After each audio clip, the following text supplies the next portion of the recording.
Smart meter બાબતે વિરોધ કરી રહેલ વિપક્ષ નેતા પાયલ સાકરિયા સહિત કોર્પોરેટરો અને રહીશોની અટકાયત બાદ છુટકારો। વેસુ આવાસમાં લાગેલા સ્માર્ટ મીટર હટાવવા રહીશો આવેદન આપવા આવ્યા હતા। પાયલ સાકરિયાનો ડીજીવીસીએલને સવાલ। ભાજપના કોર્પોરેટરો ધારાસભ્યોના ઘરે કેમ સ્માર્ટ મીટર નથી લગાડ્યા? સ્માર્ટ મીટરનું તૂત આજકાલ ઘણું સાંભળવા મળી રહ્યું છે। લોકોની ફરિયાદ છે કે સ્માર્ટ મીટર લગાવ્યા પછી એમનું બિલ બમણું કે 3 ગણું આવ્યું છે। આવો જ એક કિસ્સો સુરતના વેસુમાં આવેલ આવાસના રહીશોનો હતો, જેમનું માંડ 2 મહિનાનું બિલ 1000 કે 1500 આવતું હતું। સ્માર્ટ મીટર લગાડ્યા પછી 15 જ દિવસમાં 3000નું રિચાર્જ પણ પતી ગયું હતું। તેથી આવાસના રહીશોએ વિપક્ષ નેતા પાયલ સાકરિયાનો સંપર્ક કર્યો અને આ બાબતે ન્યાય અપાવવા અપીલ કરી હતી। આજરોજ સુરત મહાનગરપાલિકા વિપક્ષ નેતા પાયલ સાકરિયાની આગેવાનીમાં આપના કોર્પોરેટર કુંદનબેન કોઠિયા, મનીષાબેન કુકડિયા અને આગેવાનો સાથે વેસુ આવાસના રહીશો કાપોદ્રા ખાતે ડીજીવીસીએલની કચેરીએ રજૂઆત કરવા ગયા હતા। રજૂઆત કરતા વિપક્ષ નેતા પાયલ સાકરિયાએ ડીજીવીસીએલના અધિકારીઓને પૂછ્યું કે તમે કોની પરમિશનથી સ્માર્ટ મીટરો લગાડ્યો છો? પાયલ સાકરિયા અધિકારીઓને આ મુદ્દે 2 સવાલો કર્યા હતા કે તમે મધ્યમ વર્ગીય અને આર્થિક પરિસ્થિતિ જેમની એટલી સારી નથી તેમના ઘરે સ્માર્ટ મીટર લગાવ્યા કરતા ભાજપના કોર્પોરેટરો, ધારાસભ્યો કે આગેવાનોને ઘરે કેટલા મીટરો લગાવ્યા, તો એનો કોઈ જવાબ અધિકારીઓ પાસે નહોતો। બીજો સવાલ કર્યો કે આજ કેવી રીતે તમે કોઈને પૂછ્યા વગર સ્માર્ટ મીટર લગાવી દો છો? પાયલ સાકરિયાએ વધુમાં ઉમેર્યું હતું કે લોકોને પહેલેથી જ કેટલી હાલાકી છે, રોજબરોજના જીવન નિર્વાહ માટે લોકો જેમ તેમ જીવે છે, એમાં સ્માર્ટ મીટરનું ગટકડું લોકોને બજેટ ખોરવશે।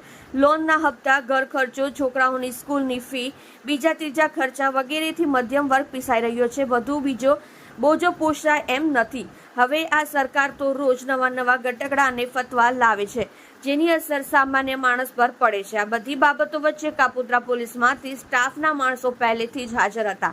તેમણે પરિસ્થિતિ વણશે એ પહેલા વિપક્ષ નેતા પાયલ સાકરિયા, કોર્પોરેટરો કુંદનબેન કોઠિયા, મનીષાબેન કુકડિયા અને વેસુ આવાસના સ્થાનિક આગેવાનોની અટકાયત કરી હતી અને કાપોદ્રા પોલીસ સ્ટેશન લઈ ગયા હતા, જો કે મોડેથી બધાને છોડી મૂક્યા હતા। આપ જોઈ રહ્યા છો ગુજરાતની સૌથી પહેલા ખબર આપતી Surat express news channel, director Rajesh મંગલીની સાથે। જી, આજે હું પાયલ સાકરિયા, સુરત મહાનગરપાલિકા વિરોધ પક્ષ નેતા અને સાથે અમારી આમ આદમી પાર્ટીના નગરસેવક શ્રી એવા કુંદનબેન અને મનીષાબેન પણ છે। અને આજે સુડા આવાસના જે રહીશો છે એ તમામ લોકો ડીજીવીસીએલ કચેરી ખાતે આવ્યા છે, કેમ કે એમના ઘરોની અંદર સ્માર્ટ મીટરો લગાવી દેવામાં આવ્યા છે વગર કોઈ પરમિશને। કોઈ પણ પૂછવામાં નથી આવ્યું સ્માર્ટ મીટર લગાવીએ કે ના લગાવીએ, વગર પરવાનગીએ સ્માર્ટ મીટરો લગાવી દેવામાં આવ્યા છે। તો એ બાબત આજે તમામ લોકોને સાથે લઈને અમે અહીંયા ડીજીવીસીએલ કચેરી ખાતે આવ્યા છીએ। મુદ્દાની વાત તો એ છે કે જ્યાં ગરીબો રહે છે, જ્યાં લોકો પૈસા પણ નથી ભરી શકે એમ એ જગ્યાઓ પર સ્માર્ટ મીટરો લગાવ્યા છે। એ જ વેસુની અંદર ત્યાંના સાંસદ પણ રહે છે, કેમ સાંસદના ઘરે નથી સ્માર્ટ મીટરો લગાવાયા?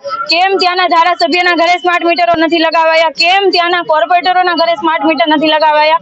અને ખરી હકીકત તો એવી છે કે જે જગ્યાએ ડીજીવીસીએલ કચેરી ખાતે આવીએ છીએ અહીંયા પણ સ્માર્ટ મીટર નથી, તો શા માટે પબ્લિકના ખીચામાંથી આવી રીતના લૂંટ કરવામાં આવી રહી છે?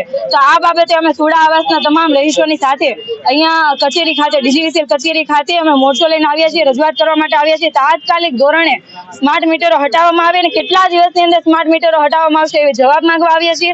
જો સ્માર્ટ મીટરો હટાવવામાં નહીં આવે તો આવનારા સમયની અંદર તમામ લોકો પોતાના સ્માર્ટ મીટર હાથે કાઢીને અહીંયા જમા કરાવવા માટે આવશે। આવી પરિસ્થિતિનું નિર્માણ ન થાય એના માટે આજે અમે શાંતિપૂર્ણ આજે અધિકારીઓને રજૂઆત કરવા માટે આવ્યા છીએ કે ક્યારે આ સ્માર્ટ મીટરો હટાવવામાં આવશે। અને જો સ્માર્ટ મીટરો લગાવવા જ હોય તો પેલા તમે 300 યુનિટ જેમ દિલ્હી અને પંજાબમાં 300 યુનિટ સુધીની વીજળી ફ્રીમાં કરી આપે છે એમ અહીંયા પણ કરી આપો। સ્માર્ટ સિસ્ટમ બનાવો, સ્માર્ટ આરોગ્ય અને સારી શાળાઓ બનાવો। સ્માર્ટ મીટરો લગાવીને પબ્લિકના ખીચામાંથી આ જે લૂંટ કરવાનું કાવતરું છે એ બંધ કરો।